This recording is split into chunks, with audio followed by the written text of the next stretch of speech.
Nah, ini kedatangan Beat Echo, kondisinya hilang, bunyi full pump, delay-nya hilang.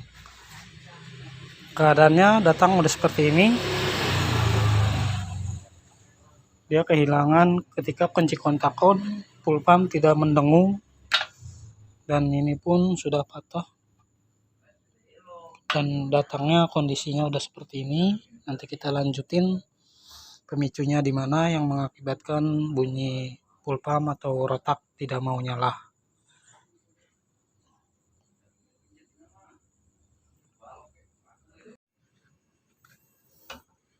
Nah, untuk di motornya menunjukkan kode milnya, kedipannya panjang 1, 2 adalah kode kedipan 12, 1 panjang, 2 kali kedipan cepat 12. Nah, di sini menunjukkan kode mil adalah injektor. Di bagian injektor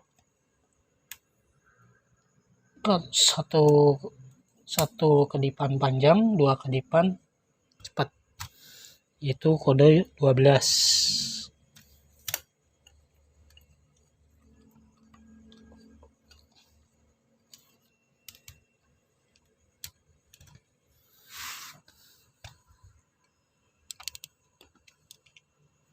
Nah, kita nggak usah jauh dulu, yaitu adalah di injektor. Kita jangan ngupas-ngupas dulu kabel, jadi kita cari dari awal dulu yang menunjukkan kode mil 12, yaitu injektor. Injektor itu belum tentu injektornya yang rusak, tetapi itu ada harnessnya atau jalur kabelnya. Untuk area beat biasanya rentan di bagian kabel body area ini, di bawah karet filter, karet throttle body, di bawahnya suka nempel ke bagian crankcase.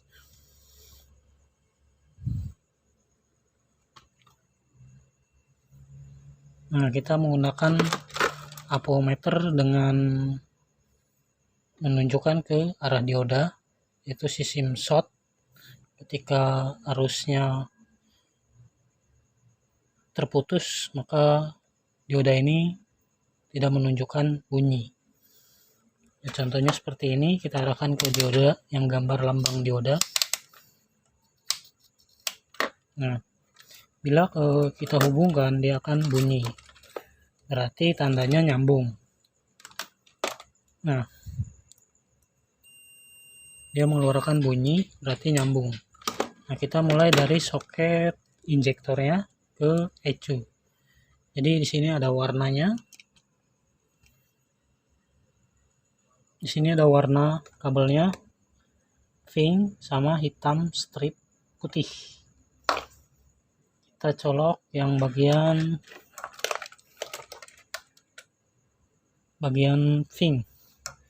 pink dari soket throttle injektor.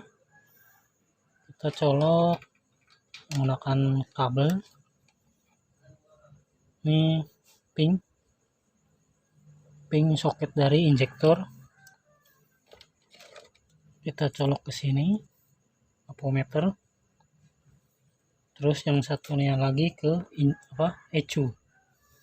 ECU-nya soket ECU berarti warna pink. Warna pink kita colok pakai tusukan peniti atau ya sejenis yang tajam-tajam. Nah, untuk area pinknya menunjukkan bahwa jalur kabelnya nggak ada yang putus, karena menunjukkannya nge-short, nyambung. Nah, terus pindah ke hitam strip putih. Kita balik hitam strip putih, itu di bagian full pump ada hitam strip putih. Di soket kabel body ada hitam strip putih.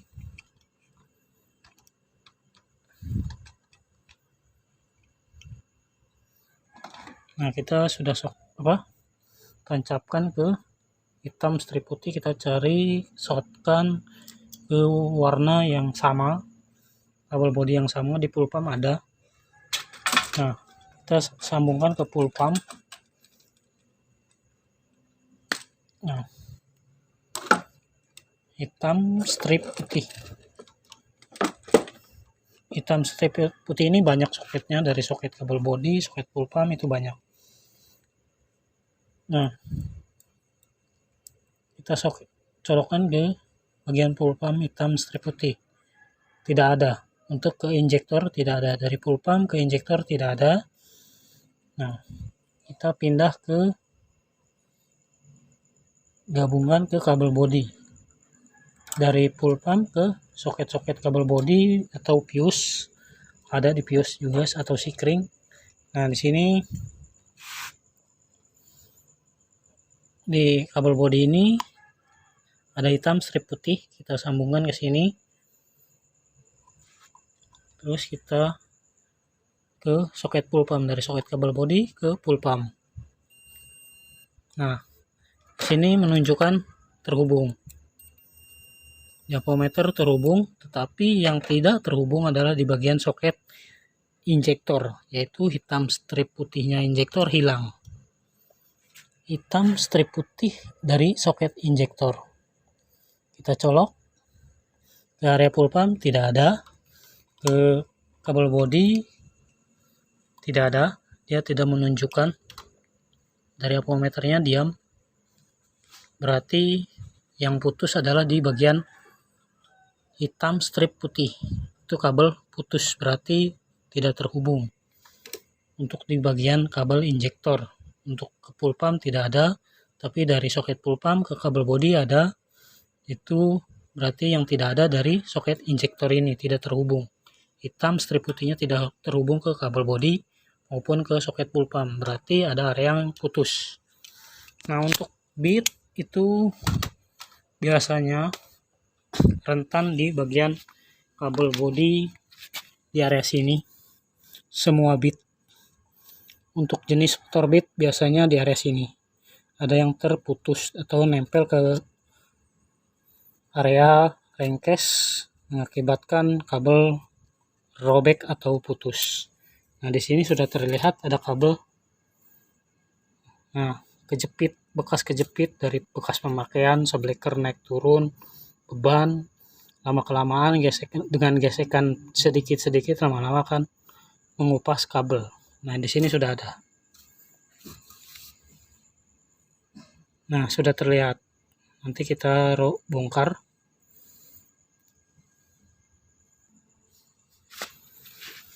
Nah, kita kupas untuk bagian area sini kabel body ini. Jadi jangan dulu dirobek, jadi kesannya biar nggak merusak kabel body. Cari dulu penyakitnya, sudah ketemu silakan mau ngupas kabel body. Jadi tidak merusak. Jadi jangan penyakit belum ketemu kabel sudah diacak-acak, jangan. Itu namanya kerja cara merepotkan diri sendiri. Teliti dulu, cari dulu permasalahannya, titiknya di mana yang pemicu kerusakan. Cari dulu, sudah ketemu silakan mau ngupas kabel body nggak apa-apa untuk memperbaiki. Memang ada jalur yang putus, kalau belum ketemu sudah diacak-acak kabel body, itu caranya adalah cara kinerja merepotkan dirinya sendiri. Hati-hati untuk kerjanya, jadi jangan terburu-buru. Cari dulu titik permasalahannya, sudah ketemu titiknya yang memang harus kupas kabel body, ya kupas, karena untuk memperbaiki. Jadi jangan dikupas kabel body ternyata permasalahannya bukan dari jenis kabel yang putus atau yang robek.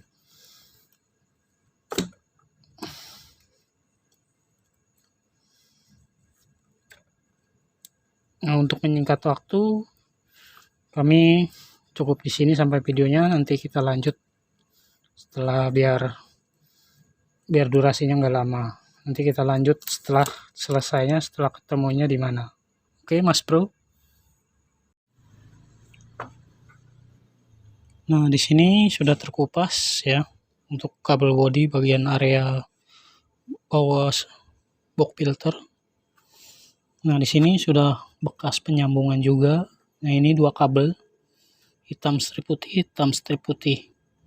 Nah, ini yang menuju ke soket injektor putus, ini yang menuju ke pulpam. Nah, hitam strip putih ini 2, jadi di satu jalur dibikin 2, yang satu menuju injektor, yang satu menuju soket pulpam. Makanya yang dari pulpam tadi itu ada, ketika menggunakan apometer di dioda, di arah dioda, maka yang di pulpam ini nyambung. Makanya short di apometernya bunyi. Tapi ketika yang di soket injektor tidak, di apometernya tidak menunjukkan short, berarti ada kabel yang putus. Nah, begitupun sebaliknya, ketika ini hitam strip putih 2 ini saling support, satu sama lain saling support. Yang satu menuju ke pulpam, yang satu menuju ke injektor. Ketika yang di injektor ini terputus, maka ke pulpam pun tidak akan merespon, gitu kan. Dia memberikan sinyal ke pulpam. Ini dari ECU-nya, soket ECU-nya, dia diberi 2. Satu menuju ke injektor, satu menuju ke pulpam. Dengan satu jalur tapi dibikin 2. Karena sistemnya support. Sistem kabel hitam strip putih ini saling support. Ketika ini putus, maka tidak akan membaca. Ke pulpam pun tidak akan mendengung atau mendesah. Begitupun sebaliknya, ketika pulpam bunyi, injektor nggak akan mengeluarkan semprotan dari pulpam. Pulpam ini putus, injektor enggak. Maka dari injektor ini tidak akan mengeluarkan semprotan BBM. Karena dari pulpamnya tidak memberikan sinyal ke injektor. Begitupun sebaliknya, dari injektor memberikan sinyal ke pulpam.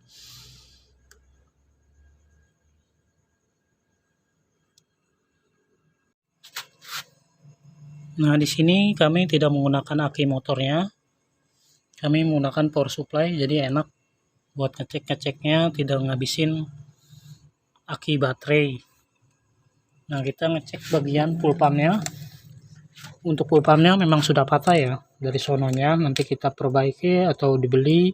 Kalau dibeli sayang, harganya kan lumayan. Nanti kita kali pakai dioper Boss. Tapi sayang ini patahannya nggak ada. Saya pinta patahannya nggak ada katanya. Lah, mana? Bingung juga nanti ngakalinnya. Nah, kita cek di bagian pulpamnya, apakah diambil arus langsung dia mendesah atau enggak. Pasti mendesah, karena bukan pulpamnya yang bermasalah, tapi jalur injektornya yang bermasalah.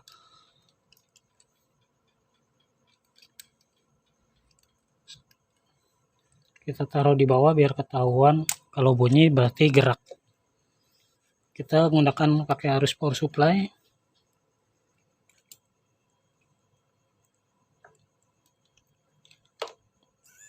Nah, bergerak tuh. Pulpamnya bergerak.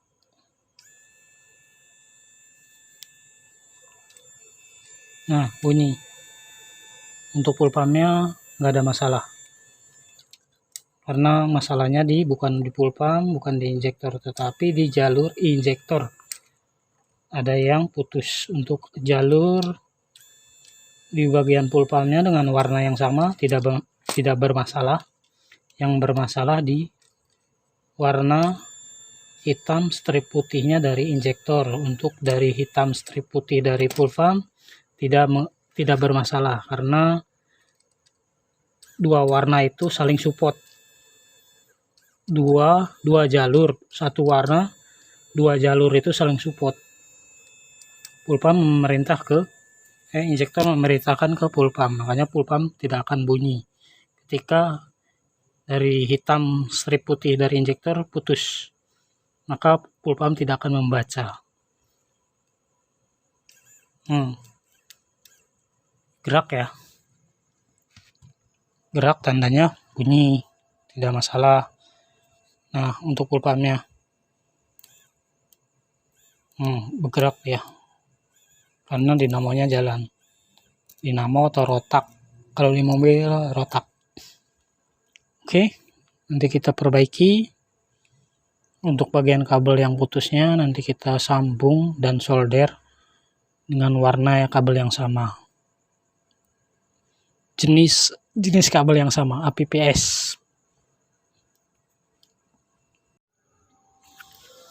Nah, kita melakukan penyambungan hitam strip putihnya. Kita menggunakan solder biar lebih kuat. Satu, kuat. Kedua, ketika korosi nggak putus arus, jadi arusnya terhubung ketika korosi. Tapi kalau disambung gitu doang, ketika korosi akan menghambat arusnya. Tapi kalau udah disolder, walaupun berjamur, karena arusnya masuk terhubung. Nah, diusahakan ini kan kabelnya sama gitu kan, warna kabelnya sama, arusnya sama, fungsinya yang beda. Fungsinya memberikan saring support. Hitam strip putih injektor sama full pump itu saling support. Arus sama, kabel sama, fungsinya beda. Tetapi kalau lupa, saya lupa, ini kan dua kabel warnanya sama, saya lupa mana yang ke injektor, mana yang ke full pump. Nggak apa-apa walaupun kebalik, ini yang ke full pump atau ke injektor, nggak jadi masalah walaupun kebalik. Yang penting salah satu ini ada yang menuju ke full pump sama ke injektor. Nggak harus sesuai dengan standarnya gitu kan. Kalau kepotong sudah kepotong, lupa mana hitam strip putih ke injektor, mana hitam strip putih ke full pump, nggak masalah walaupun nggak berurutan. Hitam strip putih ke full pump nggak harus, hitam strip putih ke injektor nggak harus, karena dia saling support. Warna kabel yang sama, arus yang sama, tapi fungsinya yang beda karena dia saling support. Nah, usahakan zigzag antara ini ke sini, zigzag walaupun arusnya sama gitu kan. Karena yang ini pun sama di sisi zigzag biar nggak bersentuhan. Ini di sini, yang satu di sini. Jadi zigzag, nggak sama rata. Biar aman bersentuhan, walaupun itu bin isolasi bakar, yang namanya serabut kabel tajam, pasti akan tembus. Tapi kalau sistem zigzag, ini di sini, ini di sini, itu aman untuk bersentuhan, walaupun dengan arus yang sama. Nggak akan short ketika bersentuhan, cuman bedanya fungsinya yang beda. Arusnya sama. Contohnya kalau min ya min, kalau plus, makanya kalau min sama min diadu nggak akan masalah, tetapi kalau min sama plus akan bermasalah. Tapi ini bukan short gitu kan, bukan short yang mengakibatkan arus kabel terbakar, enggak. Cuman ini mengakibatkan kalau nge-short fungsinya nggak akan kebaca. Jadi dari full pump memerintahkan ke injektor, dari injektor pun sebaliknya memerintahkan untuk full pump bunyi. Nah, tetapi kalau nge-short, nah dia bingung mau merintah kemana nih, merintah semua kalau nge-short kan, bedanya di situ. Cuman bedanya nge-short fungsi momentari, bukan nge-short antara min dan plus adu, bukan. Fungsinya yang beda, harusnya sama, kabelnya sama, fungsinya yang berbeda. Nah, usahakan setelah tutup ini nanti kasih PVC biar lebih tebal. Ketika kena gesekan, PVC dulu yang bolong, setelah PVC lalu disolasi biar aman lagi buat kedepannya ketika ketemu gesekan, dan posisinya pun diubah, jangan sampai ada yang menempel ke box filter maupun ke rengkes. Diusahakan posisinya disesuaikan, jangan sampai ada yang nempel ke box filter ke rengkes, biar untuk kedepannya aman. Jadi kerja hasil kita pun kepake gitu kan, ya kepake nggak kepake urusan orang gitu. Bodo amat, relatif.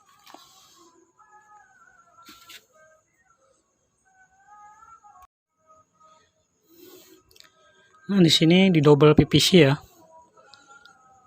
di double PVC nanti biar lebih tebal, jadi kena gesekan PVC dulu yang bolong dan waktu usianya lebih panjang. Dan ini kabelnya sama ya, disambungnya warnanya sama, APPS, warna sama, modelnya sama. jenis kabelnya yang sama. Nah, ini nanti di sini nanti dibungkus solasi biar lebih tebal. Kita cantum dulu pakai solasi biar enggak rari kabelnya.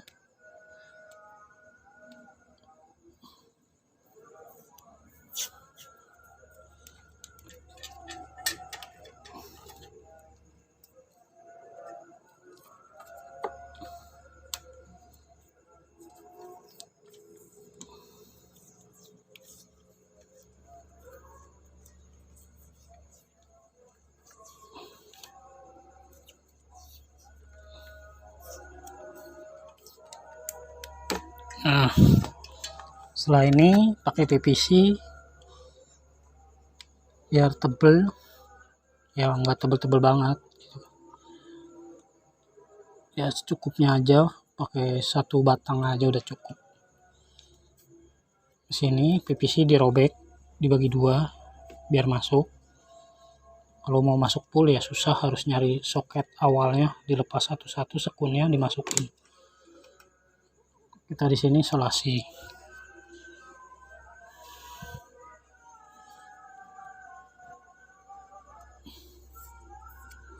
Tujuannya jangka waktunya lebih lama ketika kena gesekan lagi. Kalau disolasi doang kan, apalagi 1 kali balik solasi tipis, harus perlu berapa balik solasi, ya bikin habis solasi. Makanya dibantu pakai PVC.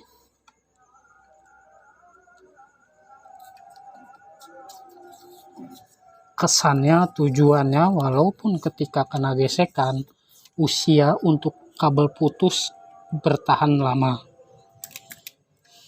Beda dengan pakai yang solasi doang gitu kan. Ketika kena gesekan ya gitu lagi. Tujuannya seperti itu, Mas Bro.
Nah, ini sudah kebungkus.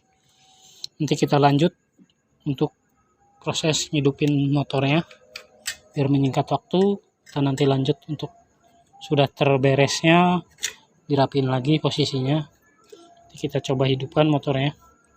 Apakah kodenya hilang atau enggak hilang, nggak tahu. Tapi yang ditemuin ya hasilnya seperti ini. Otomatis pasti nyala karena masalahnya sudah ketemu. Penyebabnya yang mengakibatkannya sudah ketemu, kita perbaiki, ya otomatis nyala dong gitu kan, karena sudah ketemu penyakitnya, penyebabnya.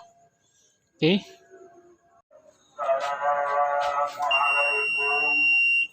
Nah, oke. Sebelum kita melakukan perbaikan di nozzle-nya full pump, kita cek di sini dulu ya. Kita masuk ke soket full pump. Kita menggunakan power supply ya. Anggap aja baterai. Kita kunci kontak on, apakah pulpamnya bunyi. Kita kunci kontak on ya, kunci kontak on. Nah, bunyi. Nah, dulu ini agak ini kotor capitan buayanya. Nah, bunyi. Off. Kunci kontak on. Bunyi. Mendesah. Nah, pulpamnya sudah mendesah. Oke. Kita nanti lanjut untuk memperbaikinya. Kalau diganti sayang kan lumayan harganya. Nanti kita akali, tapi sayang ini patahannya nggak ada. Bikin overbosan dari Kuningan yang nozzle-nya sama, yang ada kuncian buat nevel.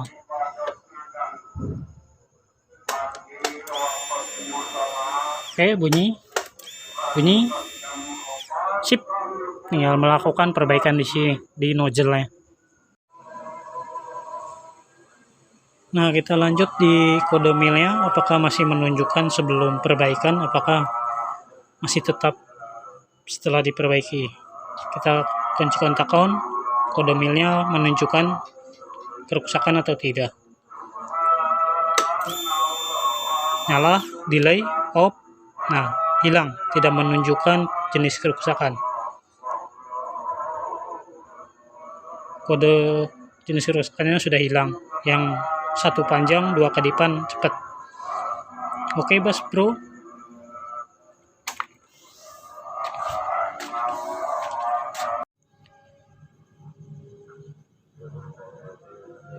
Nah, untuk cara ngoper bosnya pakai apaan, Om Bungsu? Nah, yang gini kita menggunakan nepel yang tekanan full pump dipotong. Yang di sini buat Yamaha, nepel Yamaha. Di sini nepel Honda. Kita potong bagian sini, kita ambil bagian batang nevelnya. Nah, ini yang sudah kepotong. Kita ukur untuk bagian diameter nevelnya. Nah, kita ukur di sini.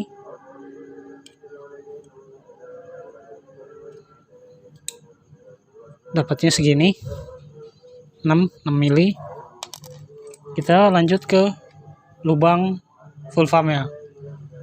Ukur di bagian lubang full pumpnya pas banget dari diameter batang full pump.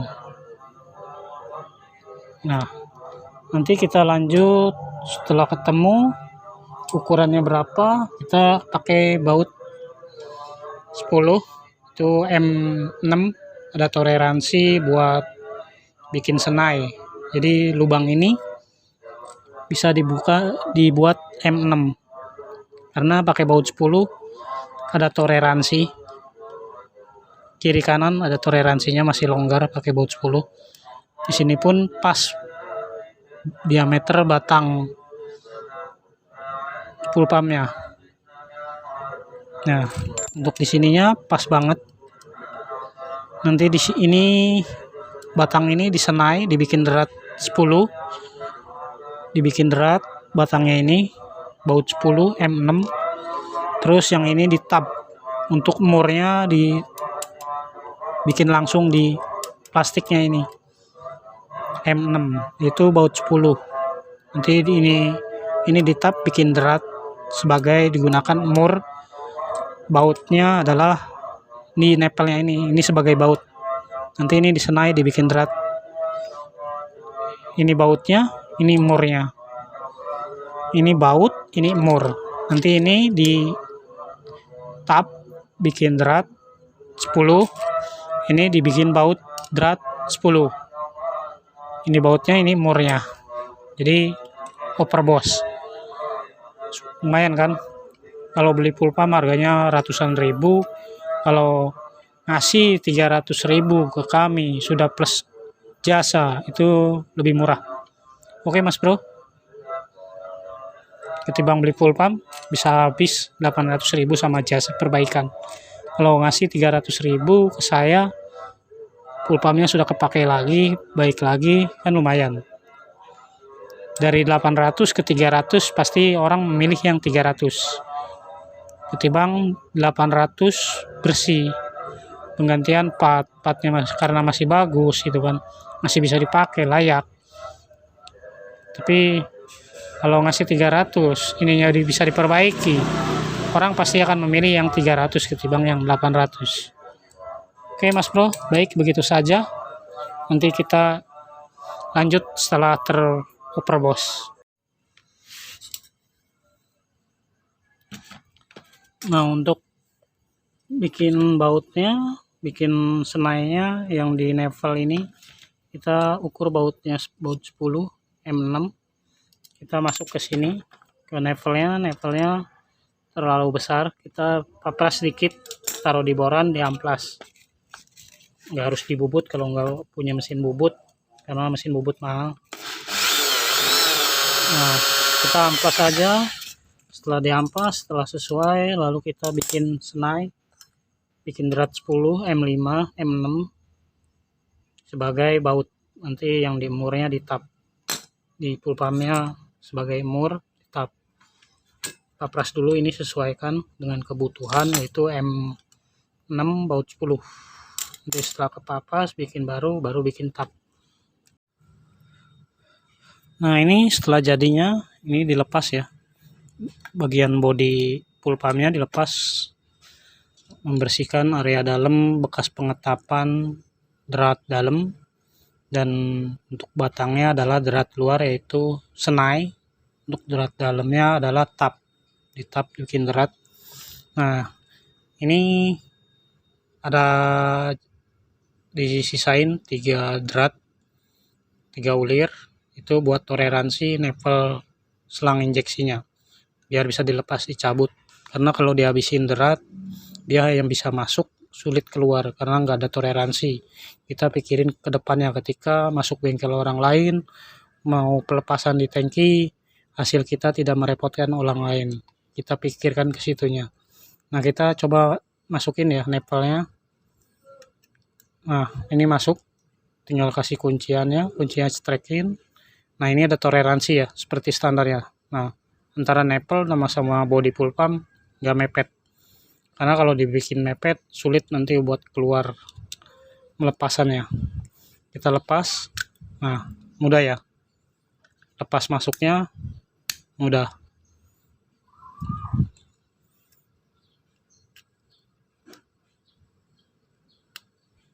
Lepas seperti standarnya. Kalau dibikin mepet nanti susah saat pelepasannya, dai. Tapi ini sudah dibikin toleransi seperti standarnya, ada space buat jarak untuk pelepasan Nevel. Dan ini kuat ya, karena ini drat kuat. Usahakan ketika saat pemasangan Nevel, bagian drat bautnya dikasih tetesan lem power blue, karena biar mengurangi ketika keluarnya bensin, mengurangi bensin bocor melalui putaran drat ini. Jadi kasih power blue menutupi rongga-rongga drat. Oke Mas Bro, nggak jadi beli ya, lumayan 800.000 misalkan ngasih 300.000 ya masih untung, dapat banyak lah. Nah, ini bagian upper bosnya di Nevel pulpam. Apakah itu kuat? Kalau nggak percaya gigit aja, paling gigi sampean yang rontok. Kita kunci kontak on. Lama ngecrot Mas Bro.